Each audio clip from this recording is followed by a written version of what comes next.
దర్శకుడు Shankar global star Ram Charan combination లో రూపొందించిన గేమ్ చేంజర్ భారీ అంచనాలతో జనవరి 10న విడుదలైంది. ఈ నేపథ్యంలో విజయవాడలోని బృందావన కాలనీలోని వజ్ర మైదానంలో 256 అడుగుల రామ్ చరణ్ భారీ కటౌట్ ను ఏర్పాటు చేశారు. రామ్ చరణ్ యువశక్తి ఆధ్వర్యంలో చెర్రీ గేమ్ చేంజర్ లుక్ తో రూపొందించిన ఈ కటౌట్ ను డిసెంబర్ 29న ప్రారంభించారు.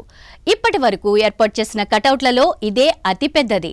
ఇది international wonder book of world రికార్డును సాధించింది. రికార్డు సంస్థల ప్రతినిధుల నుంచి చిత్ర నిర్మాత దిల్ రాజు ఈ అవార్డును కూడా అందుకున్నారు. అలాంటి ఘనత సాధించిన ఈ కటౌట్ ను సినిమా విడుదలకు ముందే తొలగించారంటూ సోషల్ మీడియాలో కొంతమంది పోస్టులు పెడుతున్నారు.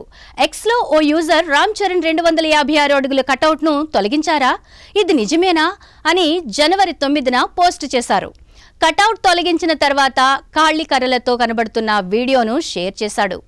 4 రోజుల కిందటే ఆ కటౌట్ ను తొలగించారంటూ వీడియోలో ఓ వ్యక్తి చెబుతుండడం వినిపిస్తోంది.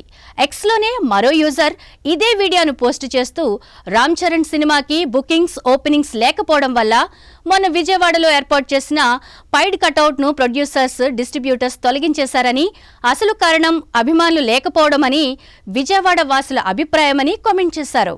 అయితే గేమ్ చేంజర్ కి బుకింగ్స్, ఓపెనింగ్స్ లేకపోవడం వల్లనో, ఫ్యాన్స్ నుంచి ఆదరణ లేకపోవడం వల్లనో కటౌట్ ను తొలగించారనే వాదన అవాస్తవం.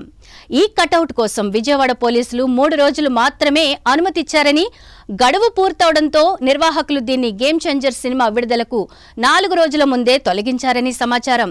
3 రోజుల వరకే పర్మిషన్ ఉన్నా వారం రోజుల పాటు ఈ కటౌట్ అలాగే ఉందని, చూసేందుకు అభిమానులు పెద్ద సంఖ్యలో వచ్చారని వినికిడి.